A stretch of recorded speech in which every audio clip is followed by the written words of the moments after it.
이게 캠프 있을 때도 사실은 그 이제 김건희 여사 측의 입장은 뭐 나중에 당선이 되더라도 청와대에 안 가실 수도 있고 자기는 일이 있다는 취지의 말씀을 하셨는데, 그리고 남편이 대통령이 되는 경우라도 아내의 역할에는 충실하겠습니다.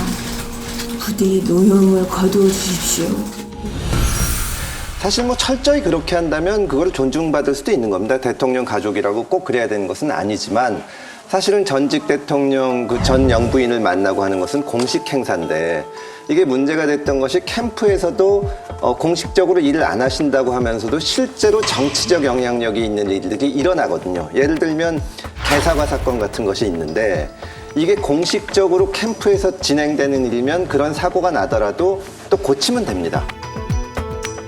문제가 있는 것을 고치고 사람을 바꾸든지 하면 되는데, 이게 우리가 모르는 사람들이 벌이는 일이니까 그걸 할 수가 없어요. 왜 이런 잘못된 판단이 일어난 건지, 어떻게 수습해야 될지 연락 자체가 안 됩니다.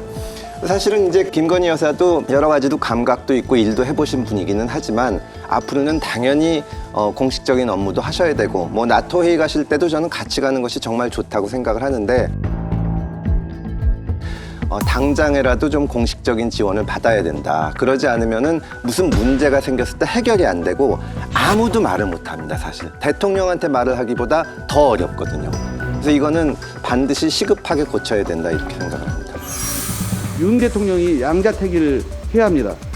대선 때 국민께 약속한 대로, 그리고 지금 국민 다수가 원하는 대로 조용한 내조에만 집중하게 할 것인지, 아니면 국민들께 공약 파기를 공식 사과한 후 제2부속실을 이제라도 만들어서 제대로 된 보좌 시스템을 하루빨리 구축하든지 선택해야 합니다. 최순실 씨 같은 경우도 박근혜 전 대통령하고 오랜 지인이었지 않습니까? 그러다가 큰 사고 난 거 아닙니까? 그래서 이런 부분들은 잘 보고 빨리 대선 과정에서 있었던 이런 사과하고 제2부속실 만들어서 제대로 서포트하는 게 맞다고 생각합니다. 뭐 주변 참모들이나 저도 그렇고 그냥 민주당 그 요구대로 해라. 우리 당 내에서도 제2부속실이 전담 조직을 두지 않으면 계속해서 팬클럽 이야기 나오고 계속해서 뭐 개인 회사 뭐 이런 이야기가 나올 가능성이 크다. 그래서 그렇게 되면 지금 뭐 물가도 엄청 오르고 민생이 굉장히 고통스러운데 뭐 자기 부인 하나 제대로 못 챙기냐 이런 이야기가 나올 수밖에 없거든요.